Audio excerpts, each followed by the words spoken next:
ఇంకొక విశేషం ఏంటంటే బైబిల్ ఎక్కడ కూడా ఏనుగుల ప్రస్తావన లేదు. ఇంకొక విశేషం ఏంటంటే బైబిల్ ఎక్కడ కూడా ఏనుగుల ప్రస్తావన లేదు.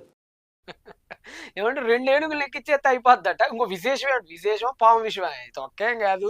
విశేషం ఏంటంటేనంట ఏనుగుల గురించి ప్రస్తావన లేదట. అన్నయ్య నువ్వు బైబిల్ రత్నం గాదే. నువ్వు జాతి రత్నం. నువ్వు మామూలు జాతి రత్నం కాదు. చాలా పెద్ద జాతి రత్నం. ఏనుగుల గురించి బైబిల్‌లో ప్రస్తావన లేదా? ఎప్పుడైనా చదివేసొచ్చావా?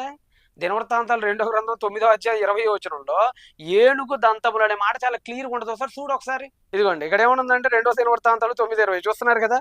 వెండి ఏనుగు దంతము ఏమనుంది ఇక్కడ? ఏమనుందన్నయ్య? ఏనుగు దంతము. ఇంగ్లీష్‌లో అయితే ఐవరీ. ఐవరీ అంటే ఏంటో మళ్ళీ అది కూడా నువ్వు చెక్ చేసుకో. తెలుగులో ఉందండి ఏనుగు, మళ్ళీ ఇంగ్లీష్‌లో లేదని. ఐవరీ అని చాలా క్లియర్‌గా ఉంది ఇంగ్లీష్‌లో. ఐవరీ అంటే అయితే డిక్షనరీలో చూసుకో మళ్ళా. ఏనుగు దంతములు అని చాలా క్లియర్‌గా ఉంటది. సరే ఇంగ్లీష్‌లో ఉంటదేమో మళ్ళీ హిబ్రూలో ఉంటదా అని అనమాకు మళ్ళా. హిబ్రూలో కూడా చాలా క్లియర్‌గా ఉందన్నయ్య చూసుకోండి ఒకసారి.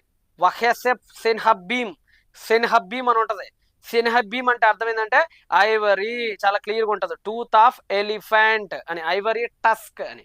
కాబట్టి ఎలిఫెంట్ల గురించి ఉందన్న లేదని ఎత్తావు ఇది నువ్వు జాతిరత్నం.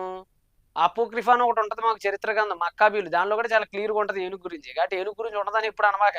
నువ్వు జాతిరత్నం అని పెట్టాలి. బైబిల్ రత్నం తీసి జాతిరత్నాన్ని పెట్టుకో శుభ్రం భలే ఉంటది నీకు.